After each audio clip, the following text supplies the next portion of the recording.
Welcome to game changer delivery boys. அப்படியே கிளம்பி அப்படியே சாப்பிட்டு இன்றைக்கி ரூமை தேடணும், அப்படி இல்லைன்னா பிஜியை தேடணும். ஆனால் எனக்கு கிடைச்ச வரைக்கும் பிஜி தான் கிடைக்குது. சென்னையை பொறுத்த வரைக்கும் ரூம்ஸ்னால் ஒரு ஒரு ஆள் 2 பேர் தங்கிக்கலாம். அந்த மாதிரி தான் நான் லாஸ்ட் டைம் ஸ்டே பண்ணியிருந்தேன். அது 2100 மவுண்ட் ரோட்டில் அதுவும் எடுத்திருந்தேன். அதில் என்னென்னா பார்க்கிங் மட்டும் இல்லை, பார்க்கிங் வெளியே தான் பண்ணுற மாதிரி இருந்துச்சு. இங்கே பார்த்தா பிஜியாக தான் இருக்குது. பிஜியில் மினிமம் 3 பேர் ஷேரிங், 4 பேர் ஷேரிங். 3 பேர் ஷேரிங்னாவே 7,000 ஸ்டார்ட் ஆகுது. இதே ஒரு ஆள் ஷேரிங்னா ஒரு 20,000 கிட்டத்தில் வருது. என்னடா பண்ண 2 பேர் ஷேரிங் பண்ணால் 15,000 கிட்டத்தில் வருது.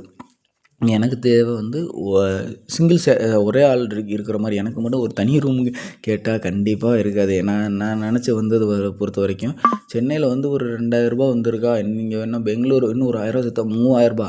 அதுவும் சிங்கிள் பர்சன் தங்கினா ஒரு 5,000 to 6,000 வரும் அப்படின்னு நான் பிளான் பண்ணி வந்தால் இங்கே டோட்டலாகவே மாறி இருக்குது. 6,000 நான் தேடுனா 4 ஷேரிங்கில் தான் இருக்குது. அதுவும் பிஜி வித்தவுட் ஃபுட்டு. எனக்கு ரொம்ப ரொம்ப கஷ்டங்க உண்மையிலே. சென்னையை பொறுத்த வரைக்கும் பெஸ்ட்டு. ரூம்ஸும் சரி, அங்கே ஏர்னிங்ஸும் சரி. ஏன்னா இப்போ லாஸ்ட் டைம் என்னோடய ஃபாலோவர்ஸ் வந்திருந்தாங்க. அவங்கள்ட்ட ஸ்க்ரீன்ஷாட் பார்த்துருந்தேன். ஏர்னிங்ஸை பார்த்துருந்தேன். ஓரளவுக்கு ரொம்ப ரொம்ப கம்மி. என்னோடய சென்னையோடது காமிச்சா என்ன பிரதர் அவ்வளோ ஓட்டியிருக்கீன்ற மாதிரி தான் இருந்துச்சு. அதான் எனக்கு என்னன்னா, சென்னையா பெங்களூரா இப்போயே கேட்டால் விட நான் சென்னை தான் நான் சொல்லுவேன். இருந்தாலும் ஓட்டி பார்த்துட்டு என்ன ரிசல்ட்டுன்னு நான் சொல்கிறேன் உங்களுக்காண்டி. பார்க்கலாம்.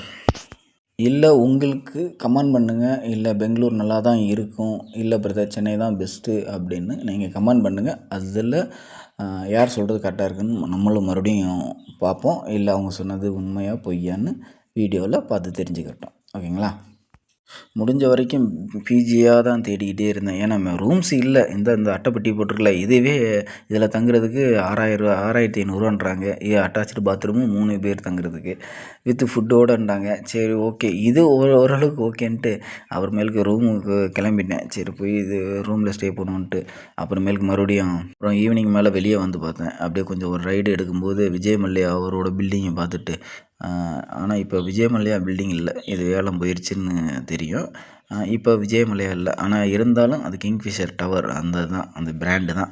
சரி, அதுக்கடுத்து லாஸ்ட்டாக ஒரு பிஜி இருந்துச்சு, அதையும் பார்த்துட்டு கிளம்பியாச்சு. சரி நாளையிலேருந்து ஜொமேட்டோ ஓட்டும்போது அந்த பிஜி என்னாச்சு தேடுறதுக்கு வழி பார்ப்போம் அப்படின்னு ஒரு பிளான் பண்ணியிருக்கேன். இப்போதைக்கு என் தம்பி குவார்ட்டர்ஸ்லேயே தங்கி அப்படியே ஓட்டலான் இருக்கேன். ஒரு 1 வீக்கில் கண்டிப்பாக கிடைக்கும். Time is gold. டயத்தை பயனுள்ளதாக யூஸ் பண்ணுங்கள்.